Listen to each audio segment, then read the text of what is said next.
Hello, everybody. This is Peter. This is our February 9th, 2011 weekly radio address, though I know things have been intermittent recently, and I'm going to do my best to try and keep this up. Unfortunately, I have a kind of a long-term exhausted feeling of the months of really not getting good sleep from the creation of the film, and I'm trying to take better care of myself. I think I'm okay at times, and then sometimes I find myself getting very irritated and frustrated by the tiniest little thing, so I have to stop that. It means that I'm basically at a point of burnout, so I have to recognize that within myself and to be responsible on that level. But we have a lot of things to run down today, specifically Zeitgeist Day 2011. Zeitgeist Day 2011, there is a website that has been generated called zdayglobal.org, zdayglobal.org. And this will be the hub of submissions and various information. It's still being developed right now. I don't think the submissions are live right now, but I know people are working on it right now. So keep tapped on that, and I will certainly make email blast announcements when that is live. But I really hope everyone is anticipating a nice response from their community and a big event in their area, in your area. I think Zeitgeist Day is, very, very critical to show that we again have the ability to mobilize on a global scale. And that's what this is about. And bring the world together on a global scale, which is also, in fact, what this is entirely about. But that's for another conversation. You know, it just struck me right before this show came on how naive I was when I first started this thing, when I first set this in motion. I don't claim to have started anything, but set in motion. And I thought to myself, you know what? When I met Jacques and Roxanne, I'm like, how could anyone argue? How could anyone argue with the idea of the world learning to work together for the benefit of each other? How could anyone argue the need to take care of the environment and the need to respect natural processes and natural laws? And boy, was I wrong. Boy, was I wrong. Then again, I was partially right, I suppose, because there are many people that do get it, but there are also many people that do not. And part of this program, after I talk about Z-Day, is going to be on a little section I call the circus. And I mean that in a very jaunty way, because I want to try my best to respect those that object to what we talk about, and many of them do have critical, thoughtful objections. And, if we all agreed, there would be no progress. So it's very important that we listen to each other. It's very important that we take to heart those that criticize the movement, the Venus Project, and the ideas therein. But the circus is a little bit different. The circus is this dividing line between rational, critical, objections, and just flagrant ad hominem attacks and surface associations and various erroneous issues that come up that I typically avoid. But for a brief point in this radio broadcast, brief moment in this radio broadcast, I'm going to go through some of these issues very, very briefly. So I've already begun to deviate. Back to Zeitgeist Day, the Venus Project. The Venus Project will not make it to Zeitgeist Day London, the so-called main event, even though really they're all main events. Let's keep that in mind. But the event that I'll be at and that major coordinators will be at, just to give kind of a central hub of this that will be taped and, online and streamed for free. The Venus Project has an engagement that's conflicting, a meeting in Latin America, which is very important to their work, that I'm not going to go into, but that's one drawdown.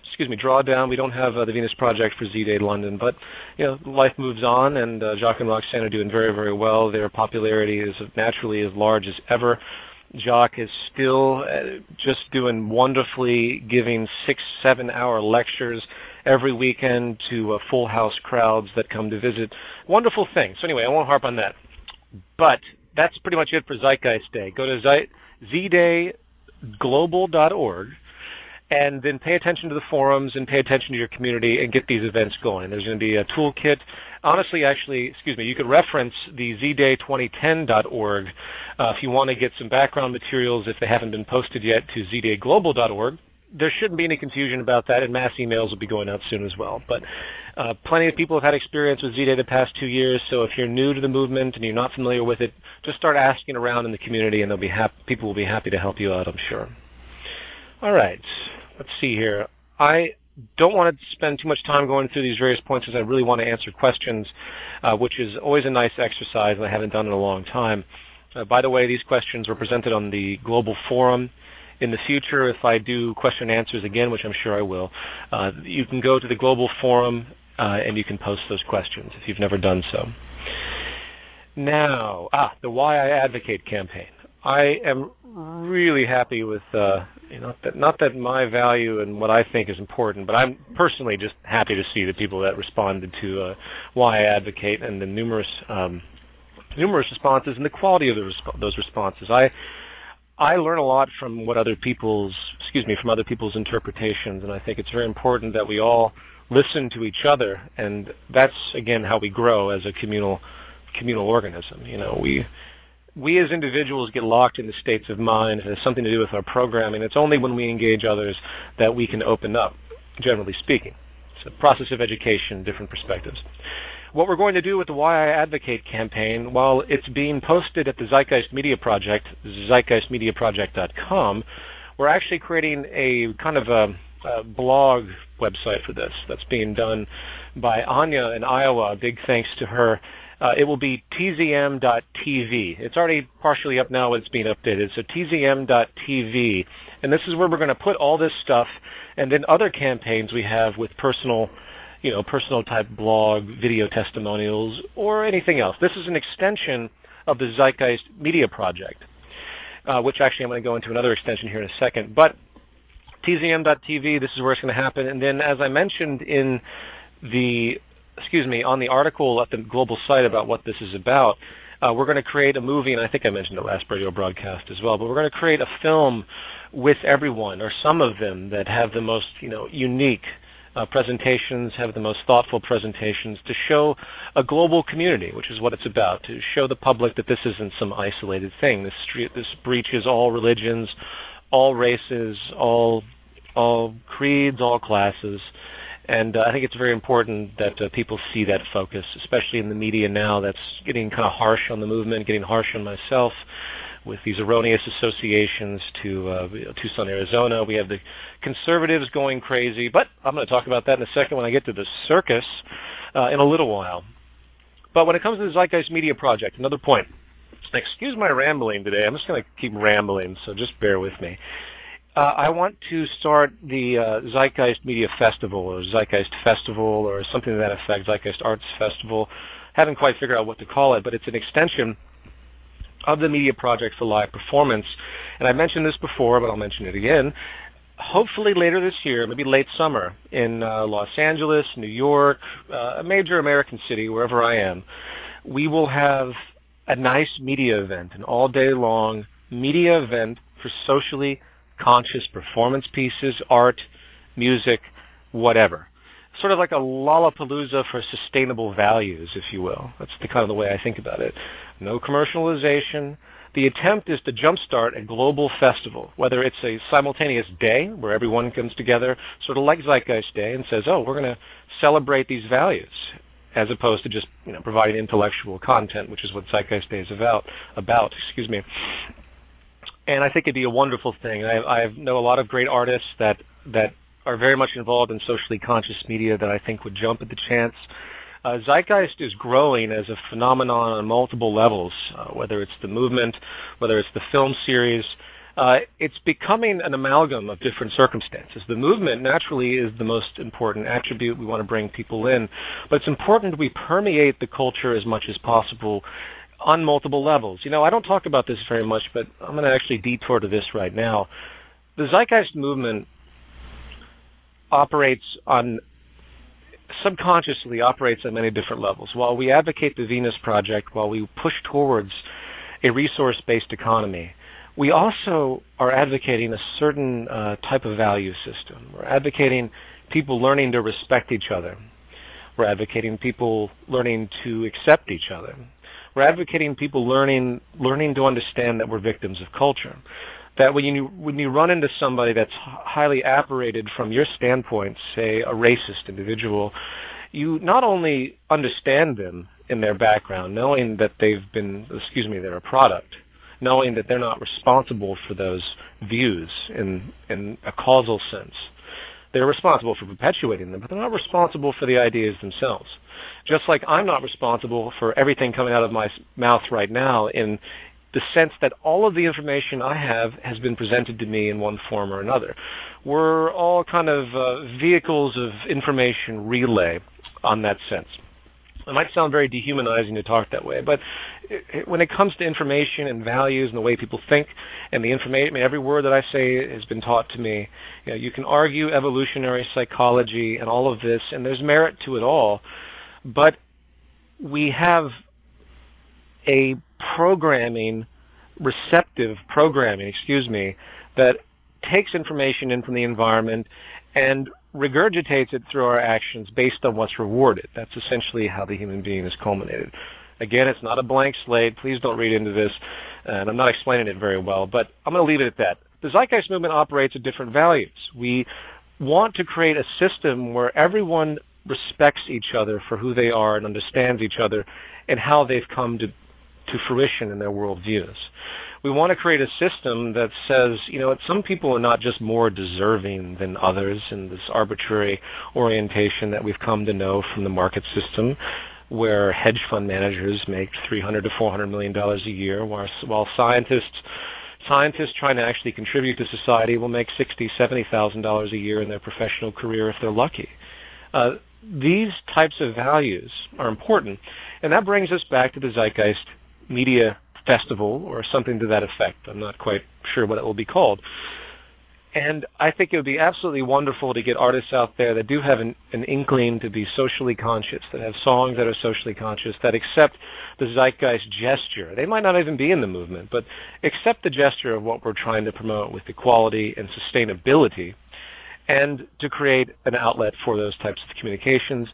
Again, you can tell people intellectually things all day long, but unless they feel it, unless they can relate to it, you tend not to get through to them, and there's many different factors to that. It's important to remember that people can only rationalize based on the tools that they've been given. So you have to expand people's data sets, their referential sets, if you will, in order to get them to understand what the Zeitgeist Movement is about.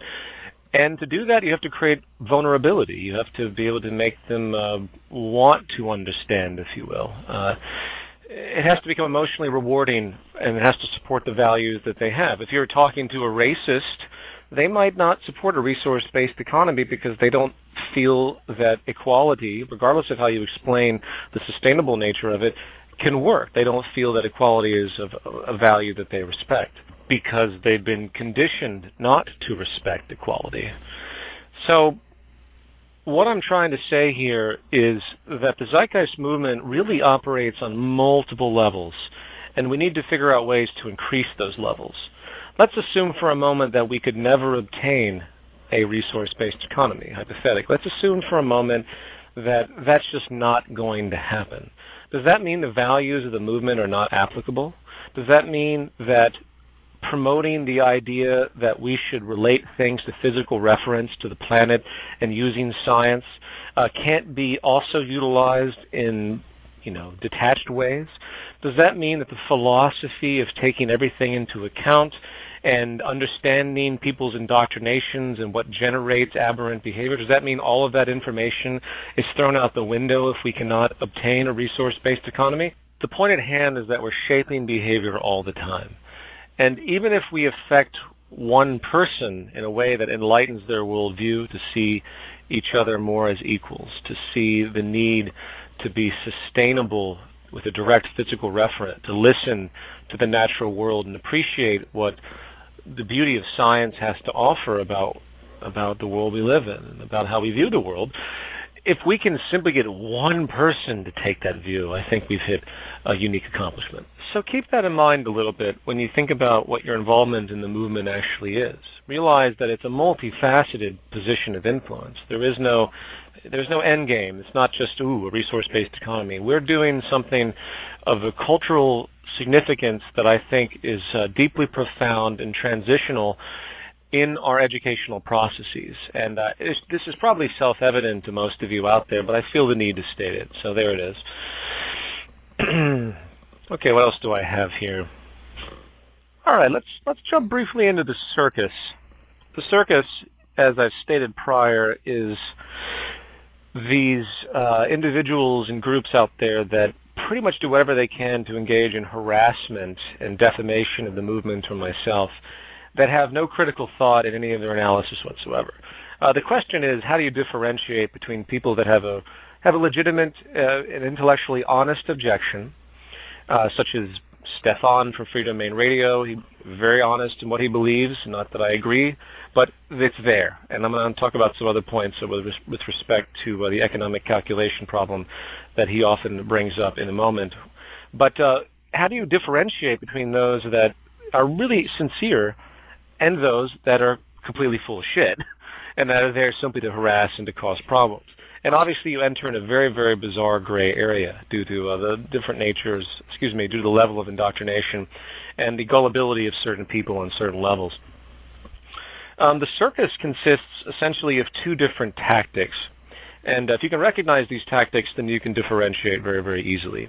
Even though you will have, again, a gray area with people that just are not educated at all, and they jump to conclusions based on surface associations that they've seen on YouTube or on some blog, and since they magnify their current value system, they simply repeat it and parrot it, and they honestly believe it just because they parrot it, but that isn't really critical, and that's more of a byproduct of the circus as opposed to what the circus actually is. The circus can be identified by, one, surface associations, prima facie associations. These are associations drawn with no background connection whatsoever. So, for example, Alex Jones goes on the air and says that the Zeitgeist Movement is a New World Order theosophic cult, and the only evidence he shows for this is the use of Jiddu Krishnamurti, the evidence of Jiddu Krishnamurti, who used to be involved in the Theosophic Society. I never even knew what the Theosophic Society was until someone brought it up to me, by the way. And so, boom, now we have this whole subculture of people that go around saying, not only are we theosophists, because Jiddu Krishnamurti opened up my first film, who, by the way, was not a theosophist and actually rejected theosophy, but then it gets tied to even more prima facie associations, such as the New World Order, one of the most meaningless concepts out there to date, such as, anything that's associated with anti-religion in some traditional sense, Satanistic, Luciferian, New World Order, Theosophic. If anyone's been in the movement for long enough or has experienced criticisms, I wouldn't call them criticisms, belligerent objections against my talks on religion and things such, has come into this rhetoric. But it is a classic case in point of surface associations that don't relate to anything. For example, if I make a comment about H.G. Wells, and I comment on the fact that he's, of course, a prolific science fiction writer and a political thinker, and with someone like that who's so prolific and has such intensity, you can't reduce him to some, small objection that he's a Nazi, he's a fascist. Anybody who can think remotely clearly can see that it's a very complex individual with very complex intents. Some of them worth noting, some of them not. Some of them are absolutely horrific. Some of them are worth critical thought. This is the case with just about any intellectual throughout history. But the surface associations rail. So no longer is H.G. Wells a science fiction writer famous for the Invisible Man and all these other ideas. No, he's the author of The New World Order. Well, what is the New World Order? The book he wrote many years ago. New World Order is an attempt, and I'd say a very objectionable one. I don't particularly like it, but his intent is actually quite positive. Now, and here's where it gets amusing and the circus kicks in. For me to say that to some people is Antichrist. Some people hate H.G. Wells so much that to even say his name and to even say anything remotely critical of him that isn't a defamation is some type of atrocious assault on humanity. And this is how this association works. I'm trying to think of some other examples of this that I've seen recently. And, I don't want to belabor it because it's so juvenile, but it is important to recognize. So, number one, prima facie superficial associations. Associations drawn that make no sense whatsoever when you actually look into the evidence. And this is unfortunately how many people who object to the Zeitgeist Movement or my films, which of course have nothing to do with the Zeitgeist Movement in and of themselves, they draw connections that don't exist. Now, I want to give another example that's a little bit less belligerent but equally as biased, and it was an article that was written after Zeitgeist Moving Forward came out. And the article was called Brave New World by Michelle Goldberg at tabletmag.com, which apparently, from what I can tell in a very surface sense, it says a new read on Jewish life. I suppose it has to do with Jewish culture.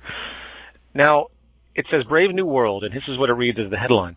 The Zeitgeist Movement is the first internet-based apocalyptic cult centered around a doomsday-proclaiming film and an ideology filled with classic anti-Semitic tropes. I'm not shitting you. This is really what's written.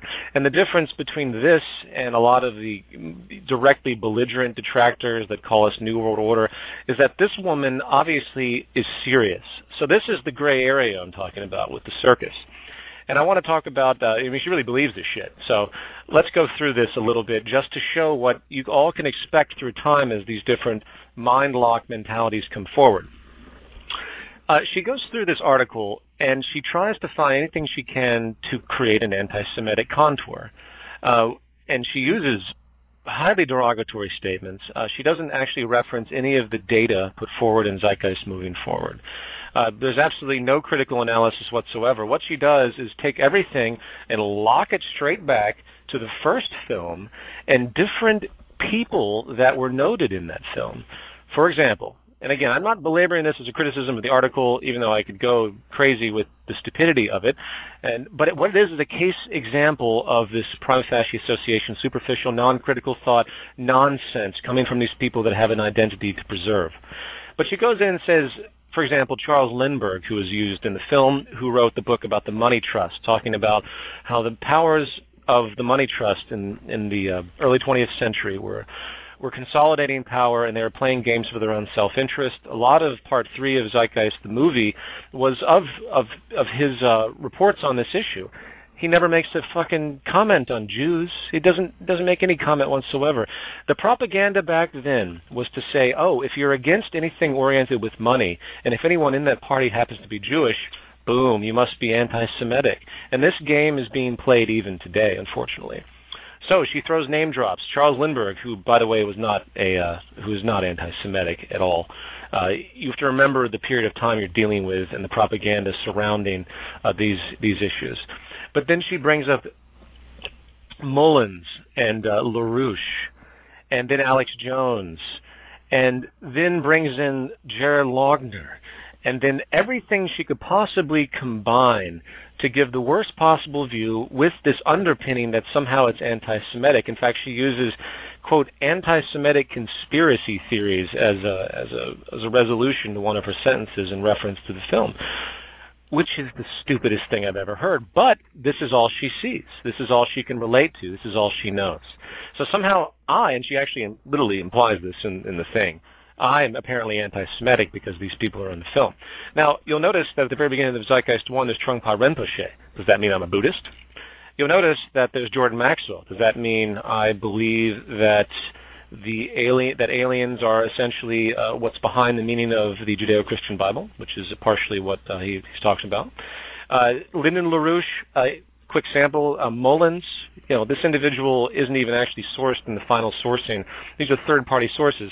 These people think like this. They say, oh, if I can find anything in this structure that relates to something that the public will see as problematic or hate-oriented or in the history of crime or anything that's objectionable, and the favorites, of course, are Nazism and Marxism and all of these things. If they can find any relationship whatsoever, they run with it, with no critical thought whatsoever. So if you want a case study of what prima facie associations orient, with this just a belligerent weirdo named Michelle Goldberg. Read this article, and you will get just a wonderful, wonderful sense of what people do to protect their identity and to completely avoid everything with respect to what the communication actually entails. Now, that is the art of prima facie superficial associations. And if you understand that tactic, you'll see it everywhere. Everywhere. It's the foundation of the circus. Reverse racism has become very, very problematic in the world today. I'm nothing but scared. I'm scared when I see things like parades for different races. I get scared when I see people, quote, take pride and have this sort of jingoistic relationship to their race, which they had no control over. They've done nothing for. It is an arbitrary distinction which is scientifically invalid. You know, you can have a Puerto Rican Day parade, you can have Black Awareness Month. Well, where's the white person day? That would seem kind of weird, wouldn't it, considering the white person has been the most objectionable individual in the history of time, you know. And I will state as a final point when it comes to this tablet article, the only racism is coming from Michelle Goldberg. Flagrant, defensive racism on her part. No critical thought. And if you want to challenge people, by the way, if you get into this with people, tell them to define their terms. So, okay, the Zeitgeist Movement is anti-Semitic. Why? Because the first film of the guy who founded it sourced somebody who was accused of anti-Semitism? I mean, that's basically all she has. I mean, if you break them down, it becomes very, very easy to call them out on their bullshit, but they won't accept the call out. They'll just get frustrated and walk away. That's what they all do. You go up to Alex Jones and say, Alex Jones, why is the Zeitgeist Movement, quote, New World Order? And he'll give you this long list of prima facie associations. Or better yet, we'll get a little bit more causal here. Why is the Zeitgeist Movement and the Venus Project, more specifically, communism? Ooh, well, it's the property issue. Again, there's a rationale for the property issue that you won't find anywhere in Marxism. There is the class issue. Again, there's a scientific rationale for the class issue you won't find anywhere in Marxism. There is the need to have a physical referent for everything that you do, to have a system of distribution and production based on what's possible and what's most efficient, as opposed to this flagrant movement of price efficiency, which has no relationship to anything. And again, I'll talk about the economic calculation problem when I get to the Q&A, that so many of these free market economists love to harp about. All right, so I'm already behind schedule here. The second point I wanted to make with regard to, quote, the circus, has to do with straw men and irrational projections, or even irrelevant projections. And you'll find this tactic occurring quite a bit as well, both in a genuine sense and in a very disingenuous sense. For example, recently someone decided that if the Zeitgeist Movement was implemented or transition commenced, it would erupt in violence. And they set up the straw man, and I've actually heard this numerous times, that suddenly some power goes around stealing everyone's property. And if you don't want to be in a resource-based economy, you'll be forced to be in a resource-based economy. Now, this isn't something that we've talked about at length in the movement, even though I have had conversations with Jacques on just this issue. And I will go ahead and resolve the issue for you really fast. Just as we have the Amish living today, just as you have people still living in the Amazon jungle, anyone that didn't want to live in a resource-based economy, well, then that's their decision not to. No one's forced into anything, okay? There's no coercion at all. The goal is to get people to see the merit of a system based on sustainability. And it's so funny to me how people say, well, I'm not going to live in your city. I'll be the hacker in your city. I will mess things up for you. And what they're really saying is that they're not willing to cooperate with anybody. And, you know, once again, why don't you address the reasons why? If the only response you have is to say, well, I like the market system, I believe in the market system, therefore I would be a terrorist in any other system, sorry, that doesn't fly. You have to take point by point and a real objection. I want someone to explain to me how the market system can create peak efficiency. In a world of cost efficiency, you can't do that. I want someone to explain to me how the monetary system can't be based on debt. or how the system can be oriented where money has an actual relationship to goods and services produced and oriented. I want someone to explain to me how you create a system that reduces consumption strategically for the sake of preservation, for the sake of sustainability, but yet keep people employed. I'd like to see these things addressed. I would like to see someone explain to me why we can justify being so flagrantly irresponsible not to maximize technological application, not to say, okay, look at the efficiency we can achieve by machines to create an access abundance. Let's set it all in motion. Let's put all of our energy and resources behind an automated system so we can have maximum production capability. I'm sorry, no one can justify that to me. I see what the output potentials are. I see the resolutions in society that can be obtained if we were to have this acceleration of production strategically, of course, not just flagrant, and to see what the result would be. But you can't do that in a system with labor for income. It's a direct clash. You can't deny technological unemployment. To deny technological unemployment is to deny the entire evolution of labor. So, coming back home here, we have 2 points that I want to articulate. For the circus, prima facie associations, erroneous surface associations that actually don't address any of the true underlying data of a particular idea. And the second point, straw men and irrelevant projections, things that people just conjure up as objections, which again don't relate to anything, or they're not thought through. And they don't present these things as questions. They present them as objections, as though they've already made a decision, like they know what's going to happen. So if you pay attention to those two phenomena, you'll begin to see what we're up against. And most of the time, you don't need to respond to them. And this is really what this is about, frankly. I'm a big Martin Luther King fan, and I have some things I'd like to read real fast regarding how to interact with people that are highly objectionable to you. But before I begin, just please try to recognize that you don't need to waste time with a lot of the people out there that are yelling at the top of their lungs for their own self-preservation, their own fears. In fact, most of the time, it just makes it worse. I know this firsthand from my experience. I was very naive when I came into all of this myself, and I tried to think, oh, well, people are rational, and you can just explain ideas to people, and they'll listen to you, and they'll respond with, rational objections taking into account the data that you've provided. Well, unfortunately, it doesn't work like that. I am all for people taking apart the ideas we talk about.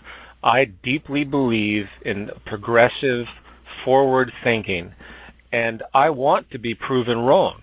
I want to, but I'm also not going to waste my time with people that have an ego to protect. And you have to play this sort of analysis game when you interact with people. Now, let's assume for a moment, and this brings me to Dr. Martin Luther King, let's assume for a moment that you engage somebody in all honesty, and they turn on you like a vicious dog, and they call you names. Suddenly you're a cult member, or you're a communist, or you're just an idiot, or whatever. Now, what do? Do you turn right around and call them names? Do you get involved in the warfare? Do you perpetuate those ideas? I'm guilty of this, and I think many of us are, especially those that have been raised in this sort of male dominance, ego nonsense.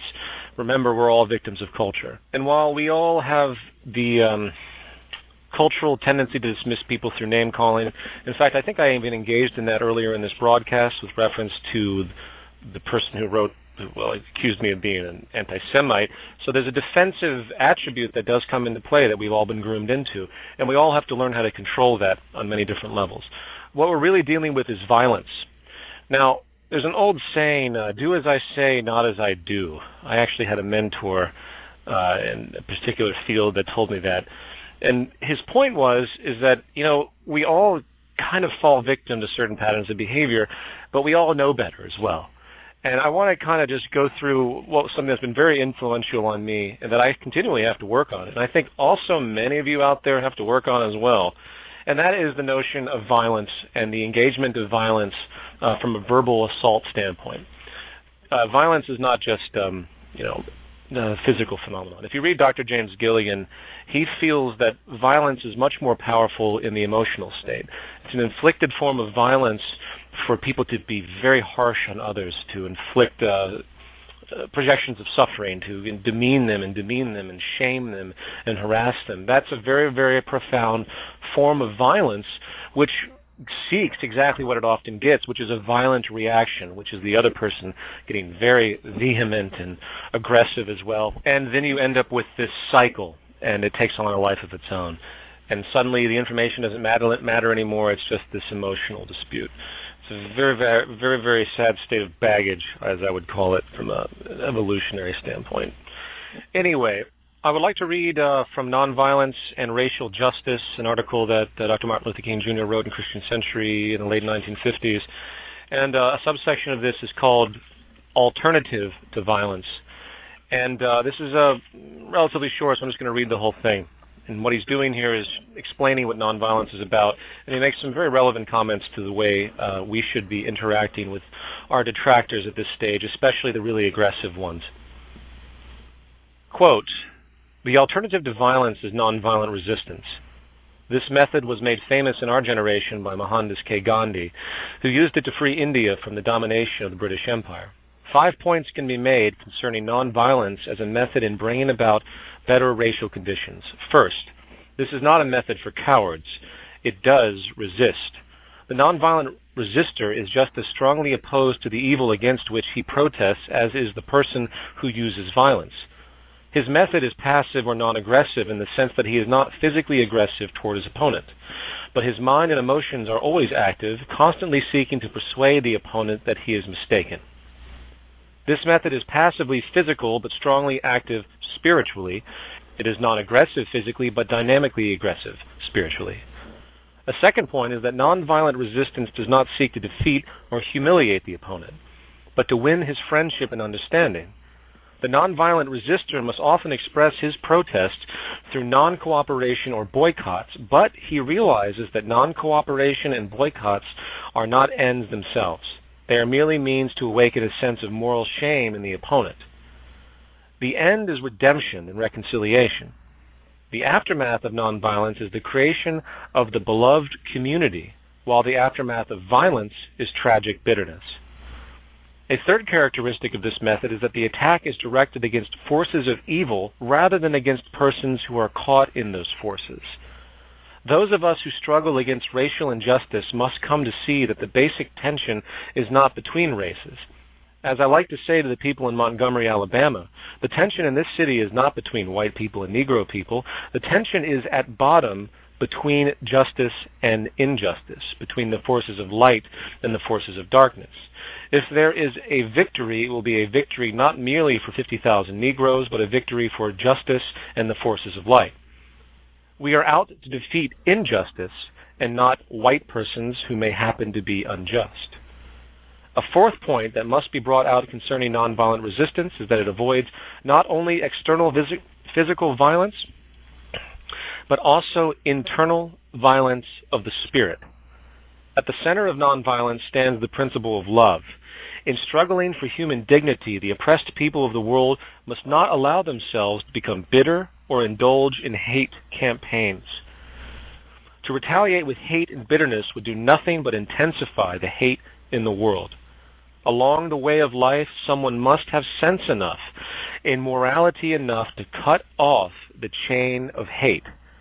This can be done only by projecting the ethics of love to the center of our lives. Now, I want to, that was the end of that subsection. I want to go back through this really fast and reinterpret this language as it applies to us.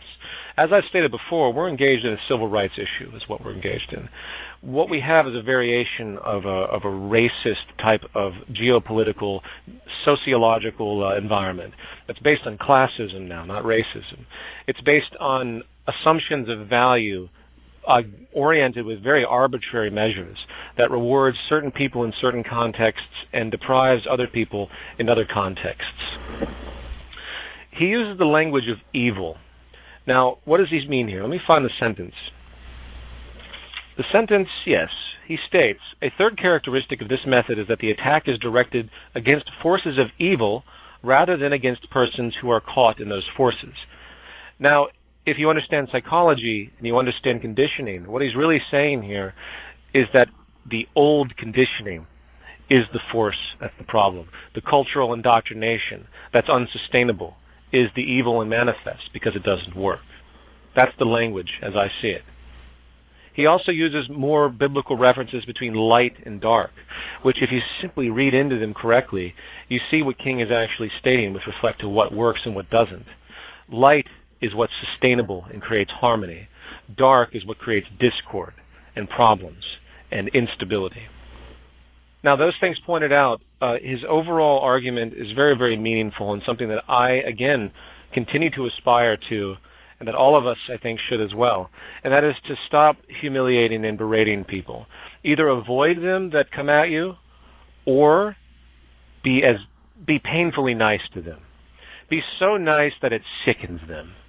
That's the approach that you should take, and that they feel guilty about what they're doing. Now, it doesn't work for many out there that have had heavy indoctrination, but there really is no other alternative to approach. You can get aggressive towards people, but that's not going to do anything. I've been accused of being aggressive towards people, but if you really listen to the way I speak, I'm not actually aggressive towards them. I'm reflecting my own agitation, and that's a little bit different. I very rarely engage in just ad hominem name-calling. Only in very dark times do I really go after and debase myself in such things. And I regret it every time I do it. You push me hard enough, I'll tell you to go fuck yourself. And the moment I do that as a knee-jerk reaction, I immediately stop and reflect and say, you know what did that do? What did that really accomplish? And I want everyone out there to take that to heart when you start to engage this growing anti-Zeitgeist Movement phenomenon that's happening, okay? Because it's not going to stop. As I said many, many months ago, we haven't seen anything yet with regard to the projections to get the movement. The hate campaigns, we will be called New World Order, anti-Semitic, Marxist, communist, fascist, anything that can create an overlapping, uncomfortable view, which is being used vehemently right now to get people away from the movement, frankly. That's what they're doing. They're trying to create an uncomfortable association through the prima facie label. Just like if you question the government's actions, you're just a conspiracy theorist. Anything that can be imposed on a group to make them uncomfortable, to show an association, is what's happening right now. And all you can do is roll with it, continue to state the facts as you know it, and be kind to those that hate you. One day, people will realize that science is the ultimate recognition of proving ideas and aligning with nature. One day, people will realize that the human family is just that, a family, and that eventually we'll end up in a system where everyone sees each other as family, and they get beyond the borders, jingoisms, racisms, class issueisms. They'll get beyond this because our sustainability is contingent upon the world understanding itself, upon the human species understanding where it came from, how it operates, and the world it lives in. And if we deviate from that path of unification and using physical reference for our decision-making, well, we're doomed. And in the end, it really won't matter as society continues its breakdown. And at the end of the day, when I look back on my life, regardless of what I do, and when many of you look back at your life, and if you are in pursuit of such values and ideas, at least you can say to yourself, well, at least I tried. And I sit back with that basic understanding. At least I fucking tried. And there's plenty of people out there that do nothing, that contribute nothing, that don't think, that vehemently attack those that want to change anything because they're used to their misery. And they'll look back in their lives, and unfortunately they might feel a little less a little less proud of what they've done, especially if our analysis in the movement is correct with respect to what we see coming as the global economic and environmental collapse continues. In the words of Dr. Martin Luther King Jr., again, it's not how long you live, it's how well you live. And would you rather live with dignity, or would you rather live on your knees in utter submission to a system that doesn't give a shit about you? So I'm going to leave it at that, and let's jump right into the questions. Okay, question number one, I'm going to have to paraphrase this. It basically asks why I don't make explicit the central management system as being open source, and that there's a criticism that there would be no transparency or the programmers are in control. And I know exactly what you're saying, because this rhetoric goes back to criticisms of so-called central planning, that it's the assumption that there's this ruling elite that allows everything and engages everything and makes all the decisions. That isn't what the management system is at all.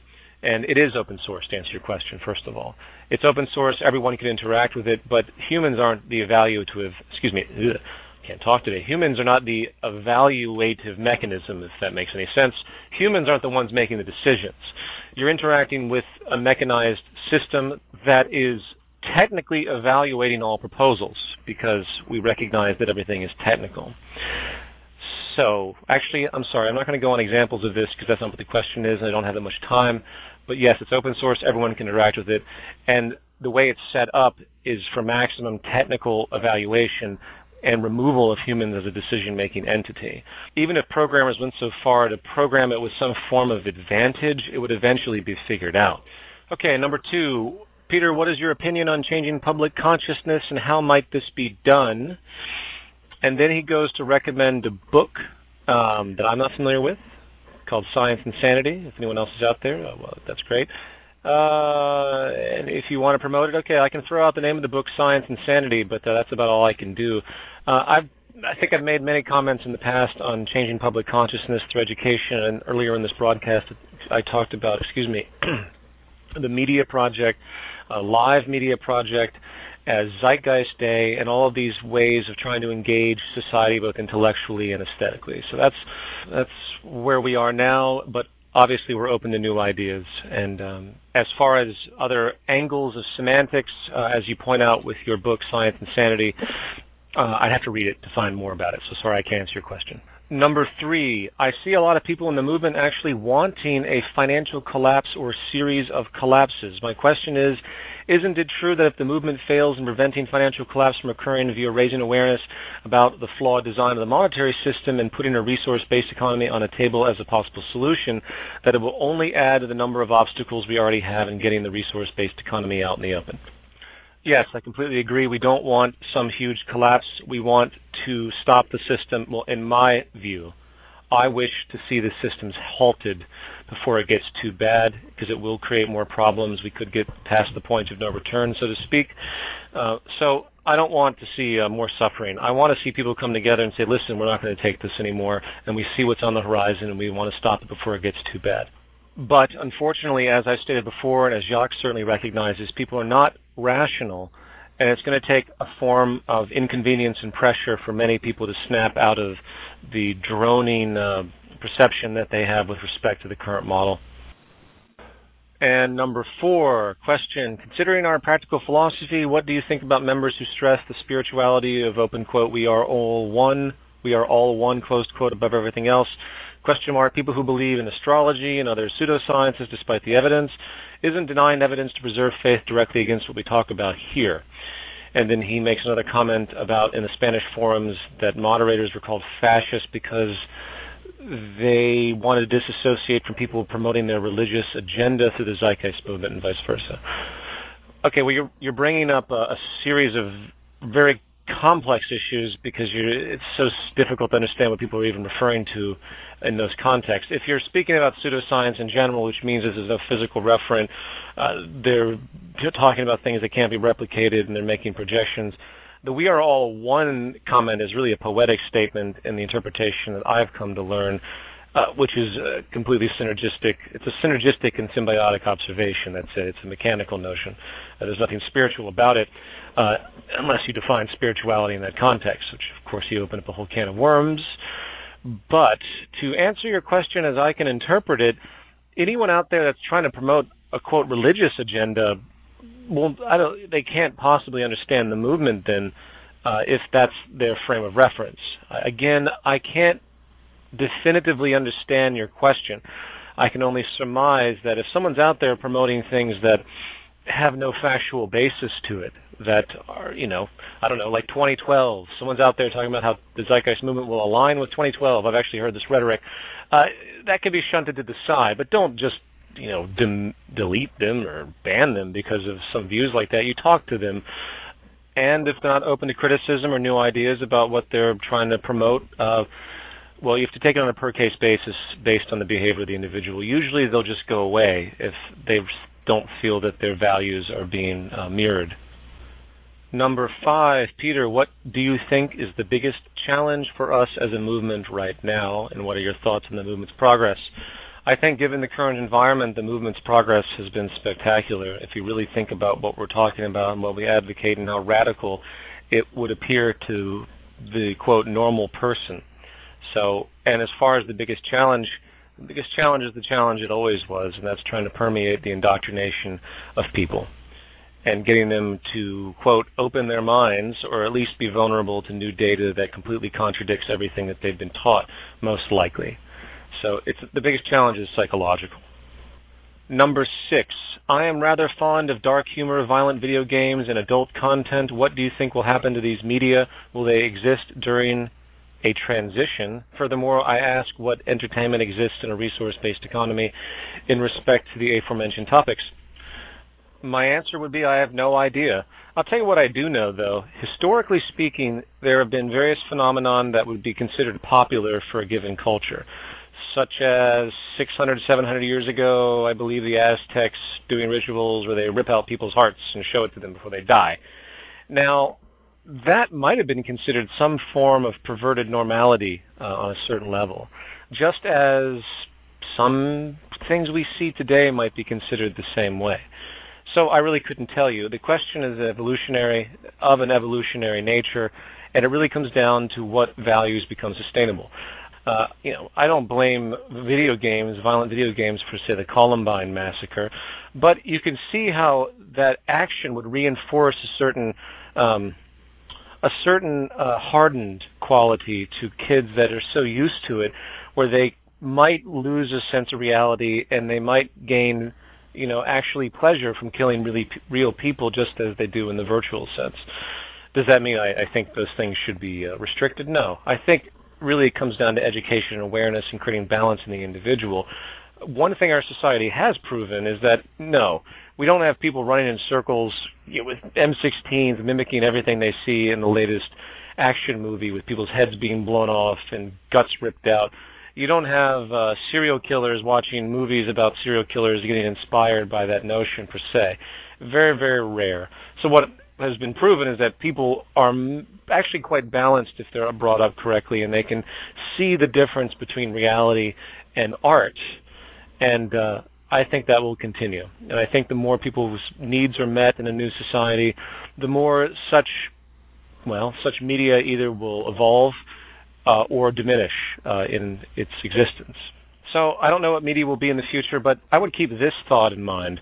Just as we look back on early civilizations that engaged in all sorts of horrific practices that we would never think about today, I think in the future people will look back at us and the media that we watch and the things that we find entertaining and consider us to be quite aberrated as well in an equal context. So just kind of keep that in mind. And one final scientific point that just popped in my mind, which I think is worth pointing out. You state that you're rather fond of blank, blank, and blank. I think you might want to think about why you're fond of it. Why do you like what you like, and where did that influence come from? Music, for example, I grew up in a very arrogant culture of musicians that thought there was a differentiation between what you could consider good and bad music. And there is no empirical measure at all. It's a completely subjective understanding, completely subjective relationship, it has to do with certain dopamine receptors. There was a nice little section on this by Dr. Robert Sapolsky about how people become groomed to certain styles of music and reactions of music, or you can apply this to any form of media, by the way, and almost in an arbitrary way, they begin to fire dopamine responses, meaning pleasure responses and other things, to music of that source or that style or deviation of it, and that's how the process continues of what their preference might be. So there's a large amount of arbitrary influence, if you will, that comes from many different angles. I think could go at many other angles if the environmental influences were different at those core points where those influences were being generated. I hate to sound kind of cold with it, but in many cases, or at least on certain levels, your values are arbitrary. What you like, you think you might like in the future, but if you were born into a completely different environment, or if you spent a great deal of time around people of a completely different mindset, they would rub off on you, and you would be groomed to the culture. So I'll leave it at that. Next question. Number 7, here's a two-part question Since the release of Zeitgeist Moving Forward, have you been contacted much by media sources or anyone to note? How has that transpired? Honestly, I've been a little amazed at, given the global release, the few mainstream American outlets that have contacted me. I've had a lot of contacts from Europe, and usually what I do is I push them over to the chapters, because that's really, they should be contacting the chapters. While the film is mine, of course, meaning it's my communication, my gesture, obviously the film is in complete advocation of the movement and the Venus Project, more so than addendum. So, I push it on them, but generally speaking, not that much. I've had some interaction with some mainstream people that tried to use the Zeitgeist Moving Forward release as a way to try and get to me because of the Jared Loughner, Tucson, Arizona murder nonsense that occurred with the blame of my first film. But once they talked to me and realized, I wasn't going to tell them about Elvis hanging out at Area 451, they had nothing to use, and it wasn't their MO to really talk about the film, even though it is one of the largest global independent releases in history. But then again, Zeitgeist Day has pretty much broken records every year it's been going with how many people it's brought together, and it's still ignored. So what are you going to do? Your second question is, quote, very broad question, but any thoughts you have would be great. I have read that quite a few economists are expecting food riots in the U.S. this year, and with big cuts coming to Europe this year, it doesn't seem unlikely to expect riots like Egypt happening on a more global scale. The prospect of chaos is daunting. Do you think this likely will happen this year, or am I being too paranoid? I don't think you're being too paranoid if you understand what I've been talking about, and you understand the interrelationships, the synergistic relationship of the economic structure, how it permeates all facets. When one section fails, it has big repercussions throughout other sections. And no, I would not be surprised whatsoever if you saw the activity you see in Egypt begin to happen in the West and in the United States. I don't think people realize how fragile what the current environment is, but I'm not going to go on that tangent. But to answer your question very simply, no, I don't think you're being too paranoid. I am terrified by what can be triggered very, very rapidly in the United States and in the West and the UK. All it takes is a certain simple combination of faults and problems and deficiencies, and you'll see complete chaos. Okay, number 8. Peter, how quick do you see advancements in technology and cures for cancer and diseases once scientific research is no longer limited to funding? I think a resource-based economy would allow for an unprecedented rate of human evolution. End of question. Well, obviously, if you listen to the things that I've talked about and Josh talked about, we see this financial system as a gigantic hindrance, and I think it will be cataclysmic once we open up the floor to what's actually possible and what the current rate of science and technology tells us. Not to throw this out there in a I'm hesitant to do this, but I'm going to go ahead and say it anyway because I just don't care anymore. There have been cures for cancer over and over and over again. There's a man by the name of Brzezinski who's been condemned as a quack and a pea doctor who has been curing cancer for decades. He operates out of Texas. It's one case study after another. The FDA has rigged his trials. He has been brought to the court dozens of times, if I remember correctly, in false attempts by the government to shut him down, because if his patent essentially could override the entire whole of the cancer establishment, trillions and trillions of dollars. So there's a case in point. And I know a lot of people will attack me for that comment because there's a lot of people out there that really don't buy it, but I've seen people that are cured of cancer, permanent remission, brain tumors, okay? It isn't some shot in the dark. So, to answer your question, absolutely. We would see an outrageous move of advancement if the monetary system was removed. And that's the biggest argument I have against the monetary system. And free market economics is it's a complete hindrance because it needs to preserve establishments. You have to create the establishment to keep people employed. And whether you're conscious of it or not, you will fight anything that interferes. It's not only a competitive nature against other corporations that want to cut in on your action, it's also competitive against advancement itself, scientific advancement itself, and things that could basically make your industry obsolete. And there are numerous technologies and approaches out there that could make many of the current industries that are extremely powerful obsolete, and they will fight tooth and nail to make sure that never happens, to preserve their establishment. Okay, number 9. This seems to be a number of questions, so I'm going to try to break this apart. Regarding the forum, what is my overall impression, and do I get a chance to read what is posted? The forum is in and out. It depends who's posting. I don't really have an overall impression. I think, generally speaking, most of the people that occupy the forum are engaged sincerely and want to do things and understand the direction. But there's also a lot of people that come in and out that clearly don't. Second part of your question, do you think your intended message communicated in your films is thoroughly understood by most members, excluding the Venus Project and the resource-based economy? It's an interesting question.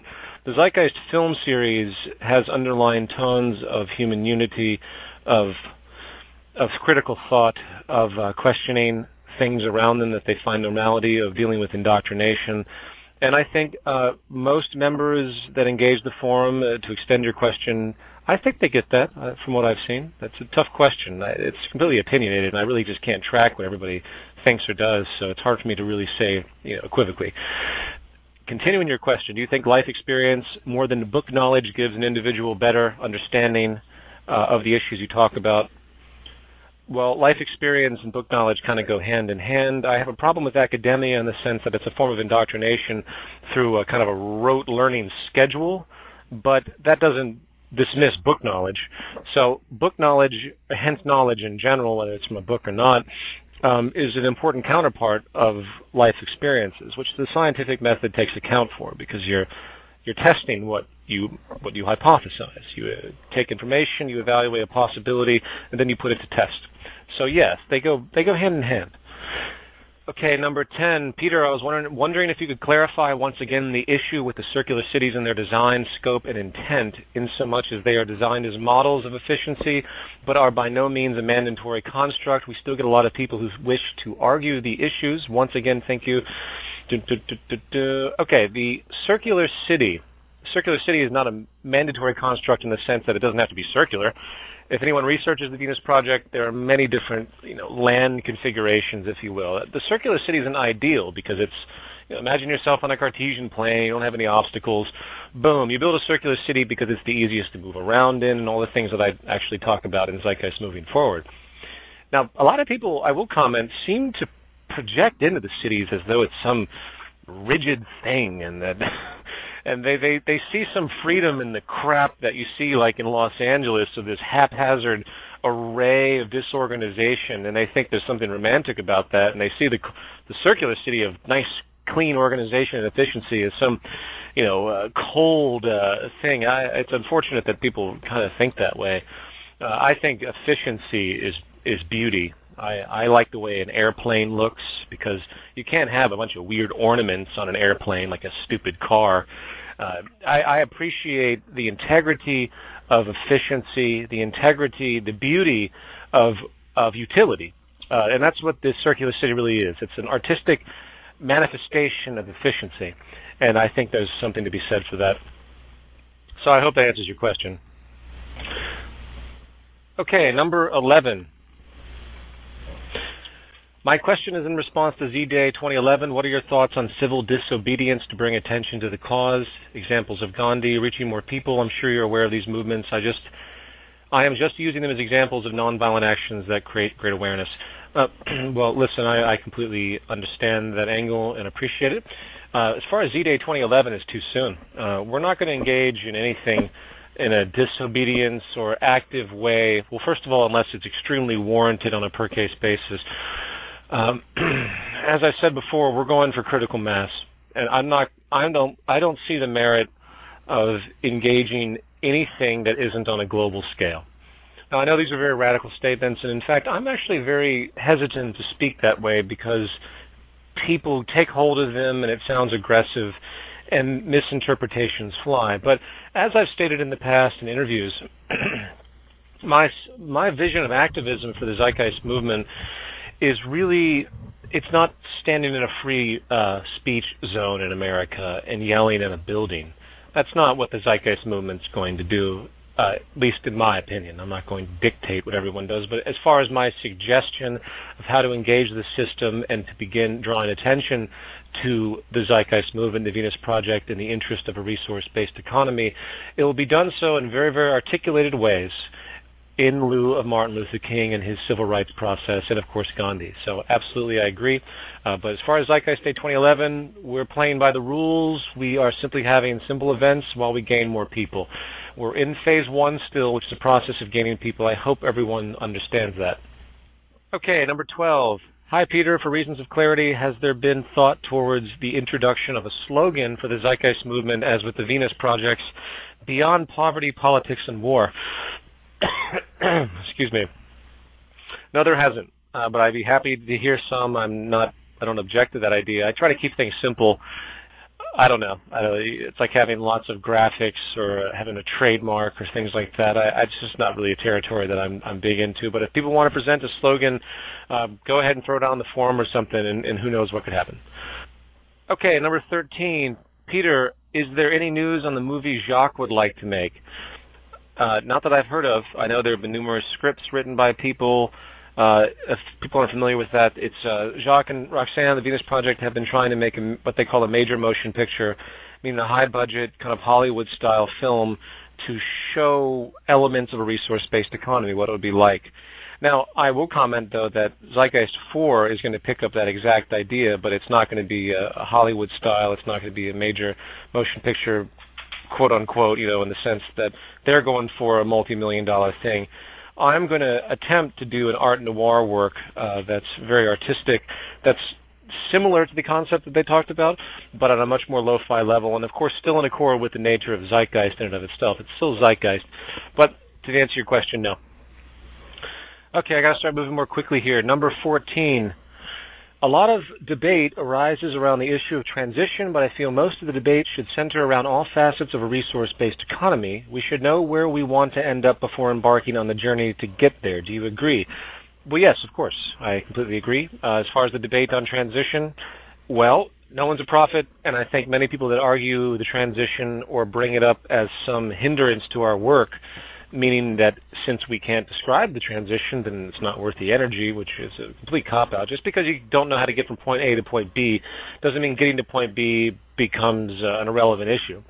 So if anyone would like to hear a hypothetical that I brought up regarding the transition, and I do intend in the future to make an actual video presentation on thoughts on the transition, but there is a radio show about 3 or 4 shows back that talks about the transition. So please review that.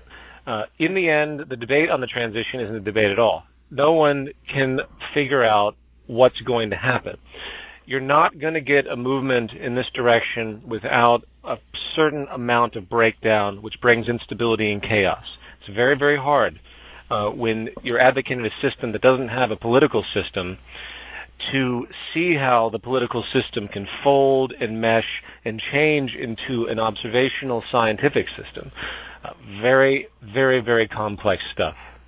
But regardless, that doesn't change the need, and we are in the transition right now, which is the process of education, and that's certainly the first step, so I can certainly comment on that one. Okay, number 15.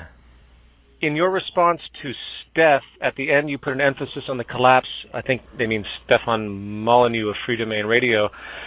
Put an emphasis on the collapse and how it will happen. Does this mean you believe it's likely to happen very soon? Could you maybe lay out the trend analysis you have been doing and what type of timeline we should be expecting? Well, the year that I often bring up is 2030. 2030 isn't just an analysis from me. It comes from many different sources as well. I've done my own trend analysis of different phenomenon, but I found that most of that analysis was already mirrored by other organizations that unfortunately don't get the press that they really deserve. If I was to summarize the issues of collapse, we have energy problems on the horizon. We have clean water problems which are growing. The trend of reduced clean water, both for drinking water and use for crops, coupled with arable land depletion, coupled with the debt collapses and inflation problems that are occurring and are on the horizon, coupled with the trends of poverty. And I don't mean like the lowest echelon of poverty, which they claim has gotten better, but the overall rate of poverty, which has gotten much, much worse and doubled since the 1970s. You couple all these factors in, and you see a very, very bleak picture that seems to push an apex, if you will, to 2030.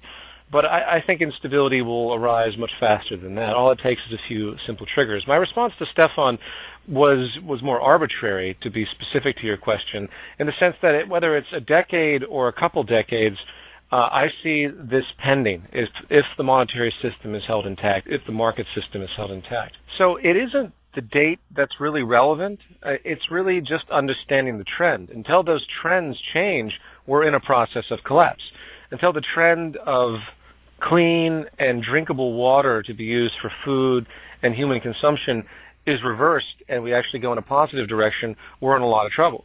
Until the arable land depletion is reversed, we're in a lot of trouble. 99.7% of all agricultural food comes from arable land. If there isn't a push within the next decade to get renewables up and going very, very quickly to meet accelerating demand as the human population grows, we're in a lot of trouble.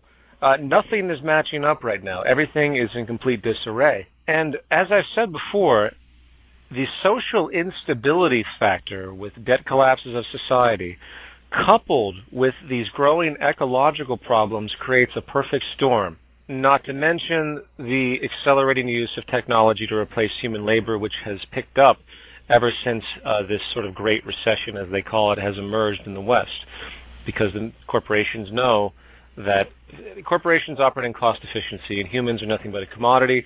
They don't care, and they're too one-sided, too blinded to recognize that the more they mechanize, the more they drop purchasing power. So all of this stuff comes together in a very, very unique way. And even if just one of them was accelerating, it would be problematic. But we have all of these things coming together. And continuing the second part of this individual's question, quote, you said somewhere that our actual technology is 10 years more advanced than current technology, and somewhere else you said 100 years. Please explain how you came to those conclusions. I'm speaking of two different contexts. If I said something was 10 years behind, I was probably being specific to something, say within the medical establishment, actually, which goes back many decades. Or I'd have to think of the context. You'd have to remind me of what that context was, but the broader context, where I often say things are between 60 and 100 years behind or decades behind, relates to a number of different things, from, say, cancer treatment to the fact that the first electric car was made in the mid-19th century, like 150 years ago, that we have home construction methods extremely wasteful, like the individual I featured in Zeitgeist Moving Forward, from University of Southern California, and of course Jacques' technology, what he's talked about for decades with respect to extrusion technology. He's making prefabricated homes, highly industrialized levels, super strong, all sorts of technology. So it's a huge question. You'd have to give me a specific context.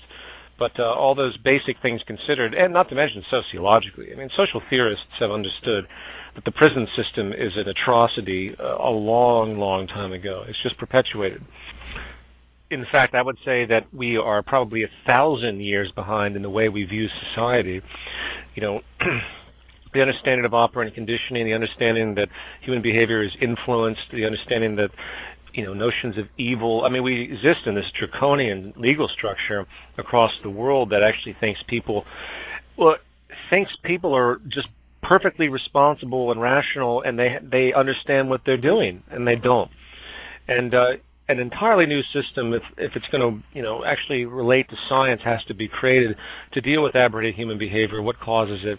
But of course, that's a gigantic subject. So I would actually change that statement to say we're probably 60 to 1,000 years behind, in all frankness, depending on what context you're looking for. Okay, number 16. What would happen to the art of magic in the Venus Project? And his question has to do with secrets and his ability to keep the secrets from people he's creating magic tricks for. Well, I appreciate your question. I don't see how that would be a problem. Any art form, in whatever capacity, secrets as such really wouldn't have any kind of social relevance. So unless I'm misinterpreting you, I'm going to have to move on to other things as I'm running out of time. But I agree with you. As an art form, I don't see why the art of magic as an art form, just like the art of dance, would change at all, depending on how the culture, transmutates its values. So, number 17. This is a three-part question. I'm going to go very quickly. I remember you saying a while back that there would be a future weapons piece in Zeitgeist Moving Forward regarding the military. This subject was glanced over in the military section of the movie. Why so did you run out of time? The answer is yes. I did actually intend to do something on the advancement of technology and how it's used, and I was going to use this Bill Hicks clip as well. But there's only so many things I can put in the documentary, and it's long enough as it is. So it's a good subject, and maybe I will do something in the future, which leads to the next section of your question. What do you say to the idea of calling the next film Zeitgeist Moving Forward Part 2, having the meat of the film elaborate on the transition from society today to a resource-based economy? Going back to my other issue, the transition isn't something that I think would occupy, say, a major film like this, because it's too ambiguous. I can't define it in a way that could make it have the integrity of such that people could walk away with it thinking that what was advocated is the actual path. I'd rather stick with what I know. Third part of this question. Many critics poke fun at the resource-based economy by stating that all economies are resource-based. What do you think about a name change to a resource-managed economy? I think that's cute, but in the end, people will semantically interpret things however they want, and we're just dealing with the label overall that deals with the data set and an approach. As far as all economies being resource-based, that's actually not technically true. They obviously use resources, and there is an association through price efficiency. Even barter, you could say, is based on resources, because obviously scarcity can come into play and change people's value for barter, but that's a very loose distinction and says absolutely nothing about the technical significance of how resources should be utilized in the most efficient way, and which is, again, one of the central flaws of the free market system. A true economy is a strategic manifestation of the usage, distribution, and allocation of resources in whatever the context is, based on the scientific referent, not based on the whims of who has the most money. Okay, number 18. Peter, once the first city is built, not the research center city, are we allowed to enter the city as soon as it is built, or are there some sort of barricade test educational system put forth to enter the city? This would answer common questions such as, what if I wanted my house built from gold, or what if I wanted to have 10 children each? Okay, well, first of all, the city isn't the same as a resource-based economy. To answer that question, you really have to think about the evolution of the idea. And by the time the idea comes to fruition, people understand what the city mechanisms are. They understand what it means to be sustainable. They've shed a certain amount, and hopefully all of the materialistic values that have been culminated from this culture. The need for excessive things, the very invention of $5,000 handbags that really have no actual worth at all in any technical sense other than the brand name. These are all the things that you would hope would have been shed. So no one would want a gold-plated toilet seat because they would think of that as completely offensive, as people logically should in a finite planet. If you have any caring about your fellow man whatsoever, or your family, or your friends, you don't behave that way because it's unsustainable. So the quick answer to your question is no, because by the time such a thing comes to fruition, you already have to have a population that basically understands the idea. Number 19. With respect to your new film, do you think the models of the Venus Project presented to people are great in terms of efficiency, but not so good for human demand and the things people are interested in, even if some things that people are into are a bit erroneous? I see what you're asking. So it's not aesthetically appeasing to them based on the culture that they're from. Yeah, you're going to have that conflict, and I'm not sure what to say about that. As far as Zeitgeist 4, as you bring up, it's going to be different. I really can't comment, but I do understand the relationship you're talking about, and finding a way to bridge or get people to appreciate the aesthetic of utility in the sense as presented by the Venus Project is important. I also really think that Jacques' designs personally are quite beautiful. They actually are very artistic. They're very representative of the individual's interest, which is what Jacques' idea is about. You see, Jacques is actually very custom in his concepts and how he sees the future unfolding, where you don't just have a house that's just strictly utility for the sake of blind utility. It's still utility, but there's variations of how that utility can be oriented in certain contexts. And if you hear him speak, he'll say how people's homes will reflect them and their interests. And it's a very important point, but I don't have time to go on all of that. Second part of your question. You said, quote, there is no experiment to Stefan Molyneux. Can you elaborate on why a preliminary test city is not the way forward compared to a global approach? I think I stated something very much in passing with a direct relationship to what he was talking about. And I probably spoke haphazardly because I was a little agitated that day. There is no experiment in the sense that I was responding to the kind of cynical notion that this is just like some idea as was presented by Stefan, as though this is, let's just have an experiment just for fun, as though it could never be implemented. As he spoke of talking to Hal and begging for your bowl of porridge, if I remember correctly, a very condescending description that he gave. So my reaction was more of a reaction to the gesture that I saw. But yes, the preliminary test city is important. But really, the testing attribute doesn't change the global approach. The testing attribute doesn't change the need for this system and its underlying tenets of sustainability and direct physical referent for decision making and full accountability of our resources and updating society to present day knowledge. So there is no experiment from that standpoint. This isn't some crude idea that we're going to put in motion and suddenly everything the Zeitgeist Movement and the Venus Project advocates falls flat. That's simply not going to happen. The issue of social sustainability is not an opinion. Okay, next question. Number 20, I have a question. Could you clarify the resource-based economy's relationship to its inhabitants and their ability to make life choices? A lot of people seem to automatically assume that everyone will have to have the most efficient clothing and so on, and that there is no choice of preference. Very good question and a very large question. The question is, why would someone not want to have the most, quote, efficient clothing, or the most comfortable clothing, or the most operantly sustainable clothing, or the most long-lasting clothing, or the most efficient car? Is it really a question of efficiency? Why would someone prefer to not have something efficient? That's sort of like saying you'd want to go buy a car with only 3 wheels just because you want the option to do so? Is that why you do it? Now, I'm extending that a little bit into an absurdity, but I understand what you're saying. As far as, people making life choices, what I'd like to say with those that bring that up, to those that bring that up, is say, what choices do you have now? What choices are we talking about? The ability to walk into a mall and, depending on your purchasing power, to buy basically clothes that will break down very, very rapidly because they're made very, very poorly. I remember going to New York and going to these places like H&M was one, and it was the worst clothes. It was the cheap, and they relatively comfortable, and it was cheap, which is why I went there. But my God, I don't have any of that stuff anymore because it was so cheap. It wore away, it diminished, and why would I want to go and buy something like that?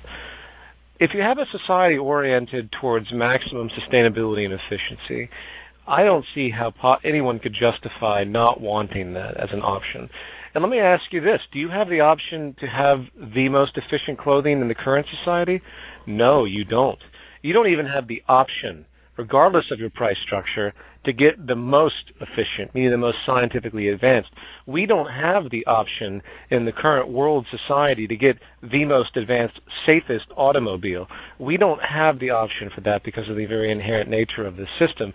So keep that in mind when you kind of talk about issues of freedom, of choice, and things like that, choice of preference.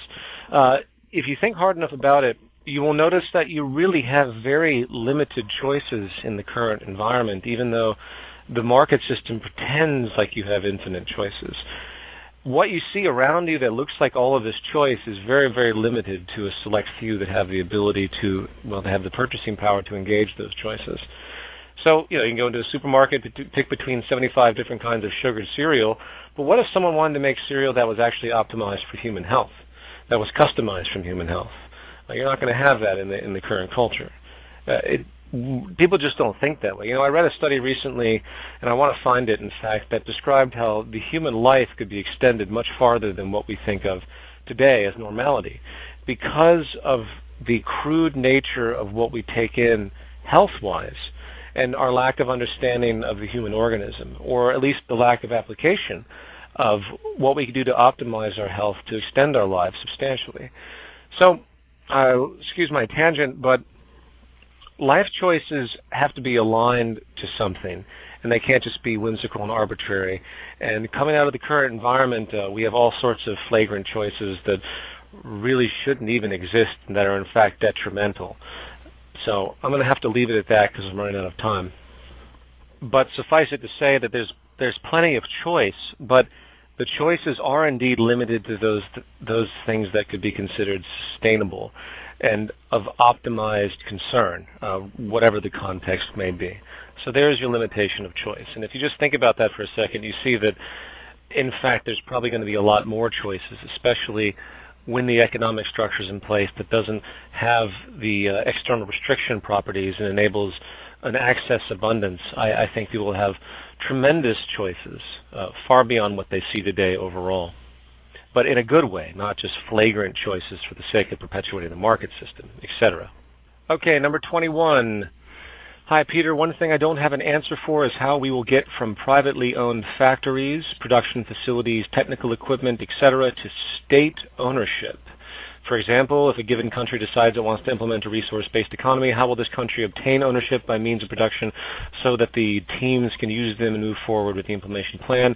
Will it be through legislation or some other method? Well, I think to answer your question, first of all, a resource-based economy is really a global system. Anyone that implements a resource-based economy regionally, well, it would have to be completely self-contained, which I think is very difficult to do in the modern world. If we resorted back to an extremely low energy kind of hunter-gatherer feel, if you will, sure, which again is what they actually had back then, was a resource-based economy. But we live in a new paradigm with a very large population, and we need industrial methods. Hence, we need a global management system to maximize the usage of the resources required, and all the other things that we talk about.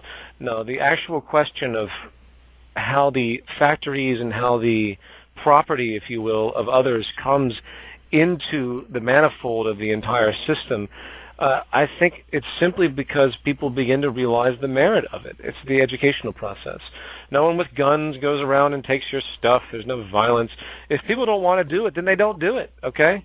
But I think once the pattern emerges, once certain people are willing to do so, once big amalgams of mining corporations say, we understand this and we think it will be to our benefit to let this go in motion.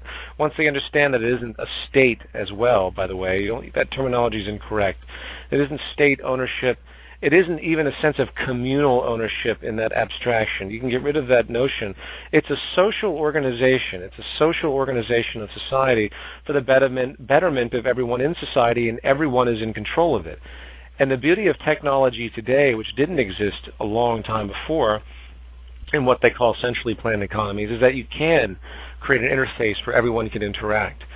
And they have to interact with a scientific system, though. It's not an election of individuals where some elite emerges and they sit around a table to decide who gets what. There's no forms to fill out. It's set up so everyone has access and everyone participates through the method of science. It isn't some whimsical democracy where everyone votes on something. Those are all archaic ideas. We arrive at things through physical references from the ground up, the scientific method, based on the demand generated by the needs of the people and the interests of the people. But it's still scientific. Even if those interests are completely artistic and aesthetic, you still use a scientific approach to make them come into culmination.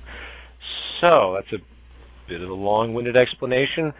How do we get there? I think the collapse will influence people, and I think people will begin, through education, to see the merit of the system and how it will not only be better for them, but for everyone else in society to move forward. And that's how you do it, through mass consensus.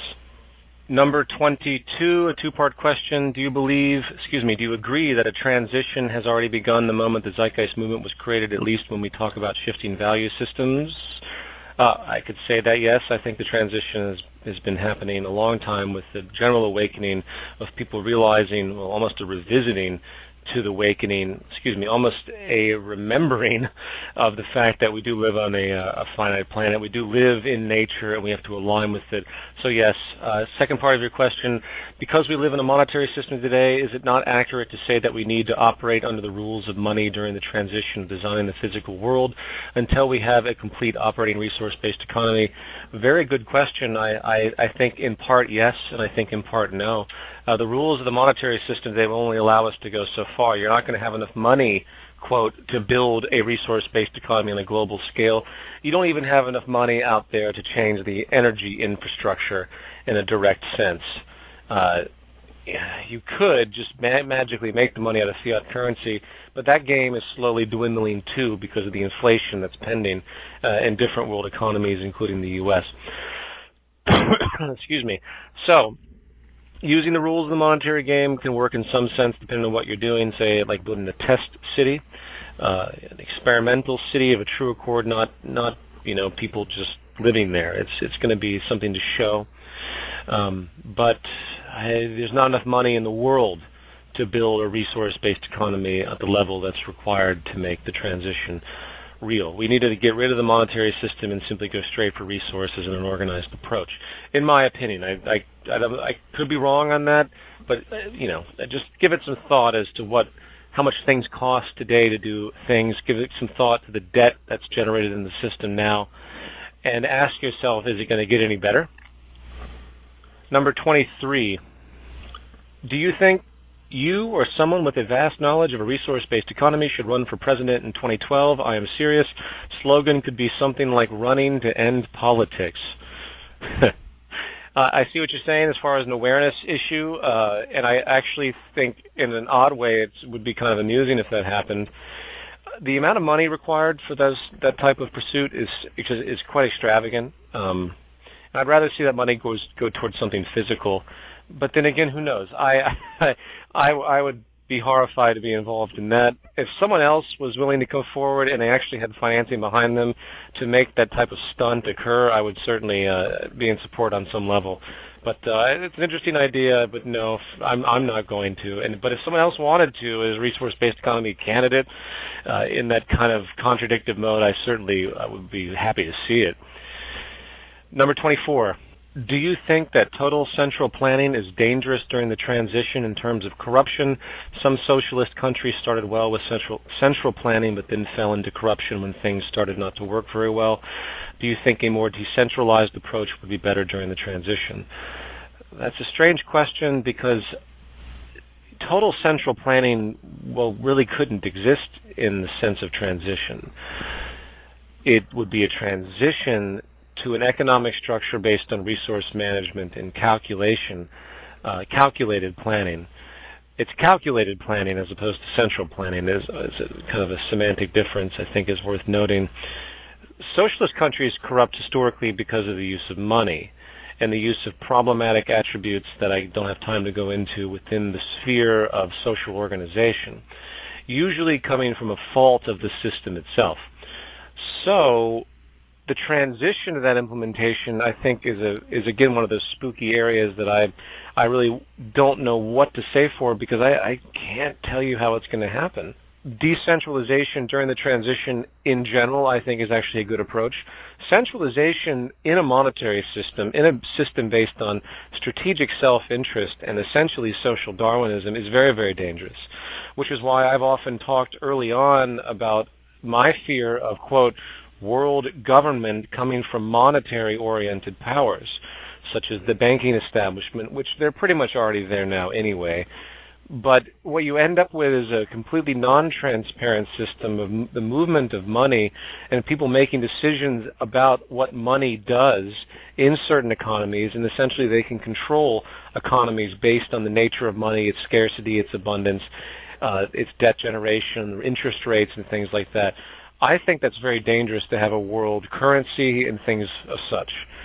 But that's within this system. And it's not to be confused with the central planning or strategic planning of a resource-based economy without money based on optimized development of goods and services, which is really the core of it, which is what will enable conservation. When you have these city systems that have 65% less energy consumption with the same amount of people that we see today. These are very important concepts, and they enable a great amount of freedom with other resources and other abilities, and a very high energy society, probably a higher energy society, well, definitely a higher energy society that we see today overall. Not a wasteful society, but a more progressive society in what's capable, where there's not as many limits, in other words. decentralization is very important in the monetary system. So keep that in mind. All right, where am I? I'm getting tired here. Number 25. Why do you think people still rely on you for everything related to the Zeitgeist Movement, even after you've made it clear that there shouldn't be any leaders within the movement? How do you plan on ridding this paternal reliance on you and other global coordinators? Through basically what I'm doing now in the attempt to try and continually educate and relay what I've come to understand.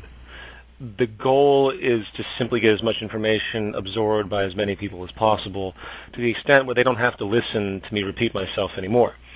That's what it comes down to. The problem with the culture in a lot of ways today, and I'm not saying people out there listening are of this nature, is that there's a propensity to want to gravitate towards leadership as a way of not thinking.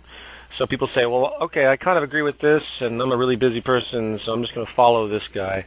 That's exactly the opposite of what I want and what Jacques wants. We don't want people to follow anyone because it doesn't work. What are you going to do with a bunch of followers? If they don't understand the foundation of everything, then they can't work. A resource-based economy can only work if people understand it, and that's the thing. Just as people understand the basic kind of orientation of society today, what a stoplight is, all the things that we take for granted that we've been indoctrinated into to orient ourselves in our cities and our culture, customs of behavior, that will carry over into a resource-based economy in a completely new way. New inventions of such behaviors that are actually, again, sustainable. I sound like a broken record with that, but that really is what it comes down to, is aligning your values in a sustainable way and orienting society and your behavior as such. And that's what will really reward society. So if people can understand that, then they don't need to listen to me anymore. And hopefully they'll step up and become, quote, leaders themselves. And they will influence more people that become leaders, and suddenly, boom, you have an actual educated population that doesn't need to look up to anybody, that can guide their own route of education in the sense that they understand what's important. They understand the need for physical reference, and anyway, all the things that we talk about within the movement. It is important to reiterate, especially in this culture in this environment now where we have all these belligerents, both in the pseudo-mainstream and in the fringe, calling us a cult, and I'm Peter Joseph Stalin, the cult dictator. And it's pure comedy, obviously, but there are people that like to harp on these issues, and they will continue, by the way. So if you want to defend the movement, you need to point that out. And you also simply need to do your own research and constantly come up with new stuff. It's one organism. The beauty of society is that we all have our limitations. The human brain can only do so much. Some people are good at some things, some people are good at other things. And when you put the human system together, when you put society together, you end up with this beautiful amalgam of all these skill sets that no one individual could ever have. And it's a singular organism in that sense. And if we could just get society oriented to work together and understand the foundational life ground, and to say, okay, we're going to make a society that's for the best of all of us, because we know we can, then all that stuff becomes moot, and those are important things to point out. So, let me try to pull in my tangent here. The leadership attribute is only temporal. Now, there is such a thing as authority, actually. Let me bring this up, because this was something that was brought up to me recently as well. Authority, or hierarchy. There is a big difference between a leader, an authority, and a hierarchy. A leader has the assumption of all knowledge, that no one else knows as much as the, quote, leader, and everything the leader says is of the highest order, and therefore everyone must submit to it. That's the sad nature of this leader distortion, which sadly still exists today in many different ways. Hierarchy is a little bit different than leadership, depending on what the hierarchy is actually referencing. Is the hierarchy based on blind tiers of leadership and control? If that's the case, then it's very, very bad. Very, very bad, like a military hierarchy. Hideous, where no one knows what the hell's going on. A hierarchy of strategic human behavior, of strategic human allocation for specific purposes. is a natural culmination. Hierarchy is a natural thing intellectually because of the very fact of what I've just stated, that humans have to organize themselves. And I don't mean hierarchy in the sense of a pyramid scheme. I don't mean a hierarchy in the sense of it being an imbalanced hierarchy where some single person's at the top. That's a different form of hierarchy. What I'm talking about is a chain of interlinked roles that humans fulfill at an equal level, but some might be more demanding than others. And this brings us to authority. The example I like to use for talking about authority is the dentist. Now, I go to a dentist, so do you. The dentist is the authority. He has the education. I don't know that much about dentistry, so I really couldn't argue with him. I don't have the time to learn about it. And I trust the dentist and his experience enough and what I've learned about him that I think he can perform the operations needed. So I rely on his authority to make decisions about what goes on with my teeth. I don't go to my neighbors and have them vote on whether I need, say, a root canal or not, or do you? Is there a democracy attribute into who you pick it with as a dentist? Well, maybe in a surface notion you can choose between those in your region, but that's beside the point. So I don't want to belabor this, but the point being is that there is a position of authority, but it isn't a commanding authority. So it's simply recognizing that certain people develop certain skill sets and other people will develop other skill sets, and it's creating a system of them to work together in the most optimized way. So yeah, you know what? I have a lot more questions here that I don't have time to go through, and I'm really sorry, but I'm going to have to end the show now. I extended the show. Really, I'll pick up the rest of the questions. I know where I left off at the next broadcast, and we'll set up some more questions as well. I didn't expect to actually carry this over, but I will, just to make sure I hit the questions and do one more round. I went on too long at the opening of this broadcast. And I'm too tired to go on at the moment, and I have some obligations I have to attend to. So I really appreciate everybody listening, and I will repost. I have the questions reposted, and you can submit some more questions. And we will resume either next week or the week after. Thank you very much, and I'll talk to everybody soon. No music for the in and outs. So, all right, take care.